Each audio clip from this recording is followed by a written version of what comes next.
السلام عليكم. الفيديو جديد، وصفة جديدة اللي ما شاء الله غادي نحضر معكم كيكة التفاح اللي دايره هاد الايام ضجة في التواصل الاجتماعي، وقلت حتى انا نشاركها معكم الطريقة ديالي اللي كتجي زوينة بزاف وكتجي ساهلة في التحضير.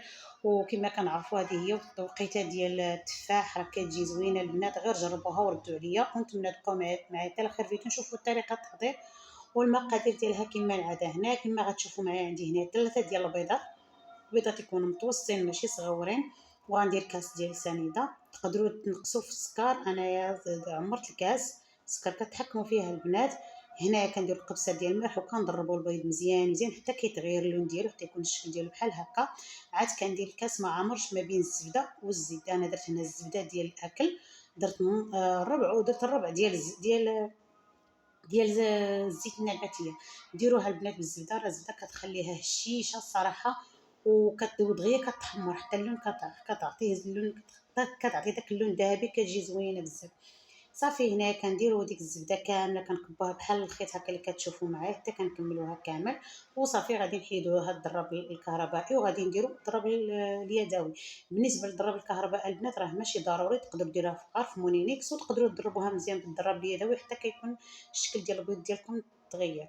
هنا كما كتشوفوا معايا درت واحد الساشي، عندي واحد القشور ديال الحامضه، وعندي هنا واحد الياغوت ديال الفاني اللي درت انايا. تقدروا ديروا اي نكهه بغيتو نتوما، تقدروا ديروا حتى المسوس. صافي هنا كنضربوا شويه هكا بالضرب اليدوي. عاد كنديروا الكاس الاول ديال الدقيق، ضروري البنات الدقيق كنكونوا غربلناه وكنضربوه حتى كيبركان داك الدقيق، يعني حتى كنخلطوا مزيان الخليط. وكنديروا الكاس الثاني، الكاس البنات اللي عبرنا به من الاول، عبرنا به الزبده والزيت ودرنا به كذلك سنيده.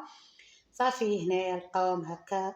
واخا تشوفوها البنات ثقيل هكا، راه مازال غادي نزيدوا الحامض. الافضل البنات الكيك هذاك يجيكم شويه ثقيل باش يجي الشكل ديالو، كتجي هشيشه صراحه. هاد الكيكه هذه كيكون المذاق ديالها بحال الماضلين، صراحه كتجي زوينه.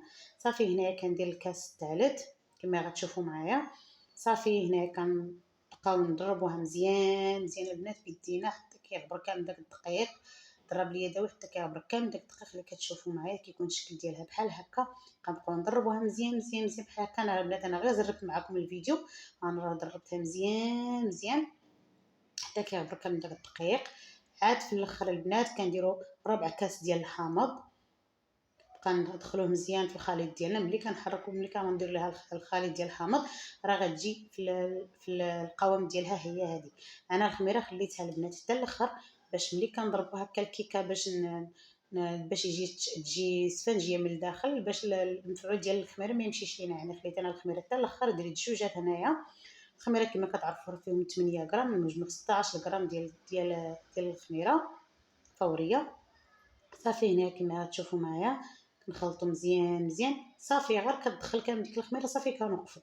هنا بالنسبه للمول البنات درت ليه شويه ديال الزبده وشويه ديال الدقيق وسستو مزيان ودرتو في المجمد باش الا درت فيه الكيكه ديالي دغيا دغيا كتحيد.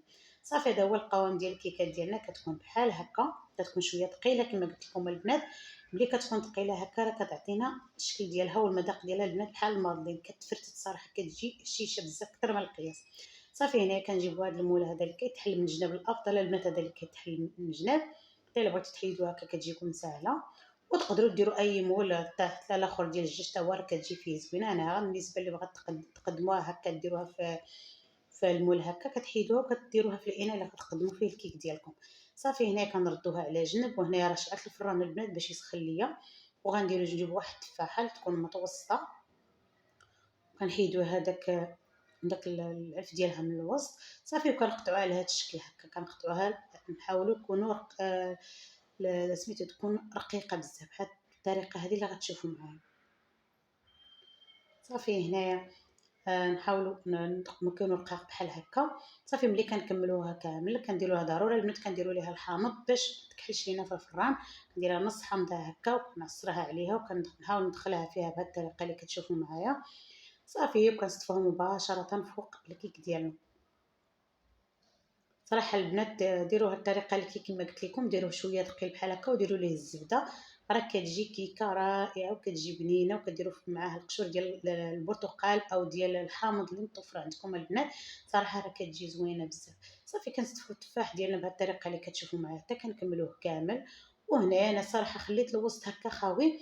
كنت بغيت نعمرو كان بالتفاح هكا، ولكن انا حكيت واحد 4 تفاحة هكاك شاط ليا، وغنديرها هكا من الوسط باش انا كيجي الشكل ديالها شويه متغير.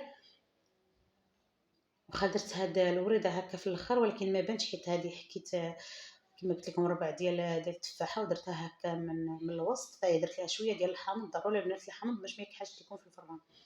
صافي هنا كنديرو بهاد الطريقه هذه كتشوفوا معايا بحال هكا. كنعمر مزيان داك الجناب اللي كيكونوا خاويين بحال هاد الطريقه هذه. صراحه راه هاد الكيكه البنات كتجي رائعه بزاف، نتمنى تجربوها بطريقتي ان شاء الله وتنال الاعجاب ديالكم. صافي هنا عندي شويه هكا ديال اللوز اختيار البنات، انا غير كاين عندي شويه ديال اللوز ودرتو هكا من الوسط. الا ما مطفرش البنات بلاش ماشي ضروري، المهم على حسب التزيين اللي مطفر عندكم. وصافي هنايا في الاخير غادي ندير سميتو، غندير شويه، غندير واحد الفانيا هكا من الفوق، نسوسها هكا من الفوق. وصافي كندخلوا الكيك ديالنا كيطيب على 180 او 150 على حسب البنات، كل وحده والفران ديالها. الا كان الفران ديال الغاز راه كتنقصوا عليه مزيان حتى كتنفخ لكم الكيكه ديالكم، وكتهبطوها من التحت او كتشعلوها كتشعلوا الفران ديالكم من الفوق حتى كتحمر الكيكه ديالكم وكتخرجوها. بالنسبه للطياب البنات انا وخدت معايا تقريبا واحد 35 دقيقه عاد خرجتها على حسب البنات كل وحده والفران ديالها. صافي هنايا خرجتها غير بردات شي شويه، راه مازال ما بردت. انا الصراحه الكيكه البنات راه مازال سخونه، جاتني شويه تحرقات ليا هكا التفاح جاني شويه محمر شويه، ولكن البنات راه جات غزال الصراحه، جات زوينه بزاف. هنايا درت عندي شويه هكا ديال مربى ديال المشماش كيواتيها الصراحه البنات راه كتجي زوينه بزاف. حاولوا ديروا ليها الكوفيتير هكا ما حدها سخونه شويه باش كيذوب داك الكوفيتير فيها. صافي هنايا كنزينها بهذه الطريقه هذه. ملي كتزينوها البنات بالكوفيتير هكا راه كيتغير اللون ديالها، كتجي واحد اللون ذهبي اللي كيجي زوين بزاف. صافي هنا عندي شويه ديال الكوك درتو هكا اختياري، زوقتها هكا بها من الفوق. شوفوا الكيك ديالنا البنات راه كيجي تبارك الله ذهبي، كيجي رائع بزاف. نتمنى ان شاء الله ينال الاعجاب ديالكم.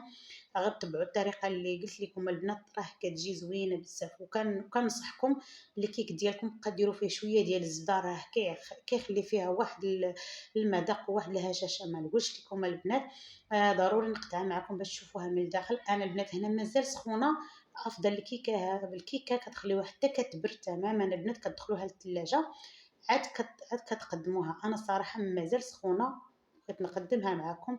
شوفوها بحال اش كتجي البنات، راه كتجي هشيش الصراحه كتذوب في الفم، كتجي مرمله. عرفتي شنو هي البنات؟ كتجي بحال الا سقيتوها كتجي مرمله من الداخل. وما ندويش لكم البنات على المذاق ديالها، كتجي فنه فنه. نتمنى ان شاء الله تنال الاعجاب ديالكم، ونتمنى تجربوا الطريقه ديالي تعجبكم ان شاء الله.